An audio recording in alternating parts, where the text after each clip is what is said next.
paix à son âme, ou encore que son âme repose en paix. Voilà les paroles qui sont toujours prononcées chaque fois qu'une personne décède.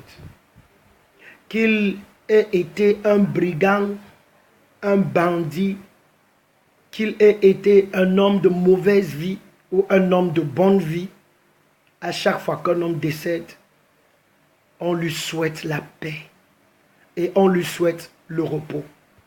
Mais permettez-moi de vous dire que si ça arrive que vous décédez sans expérimenter le repos de Dieu, c'était comme si votre vie n'a jamais eu de sens. Nous n'attendons pas de vous souhaiter la paix et le repos lorsque vous êtes cadavre.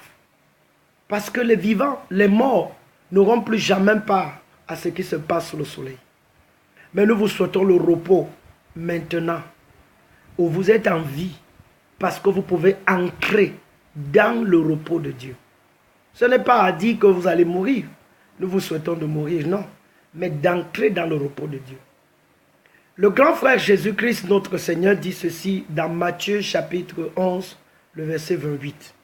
« Venez à moi, vous tous qui êtes fatigués et chargés, et je vous donnerai du repos. » Venez à moi.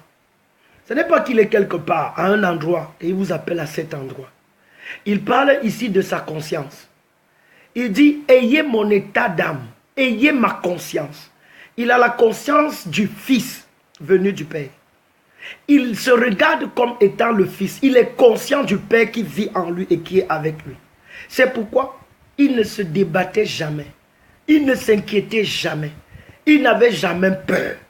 Il n'avait jamais de doute en quoi que ce soit. Il avait la conscience de sa filiation avec le Père.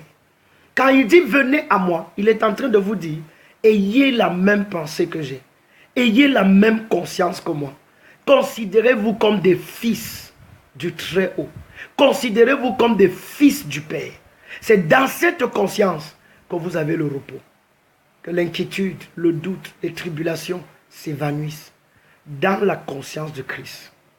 C'est en Jésus-Christ que vous avez le véritable repos.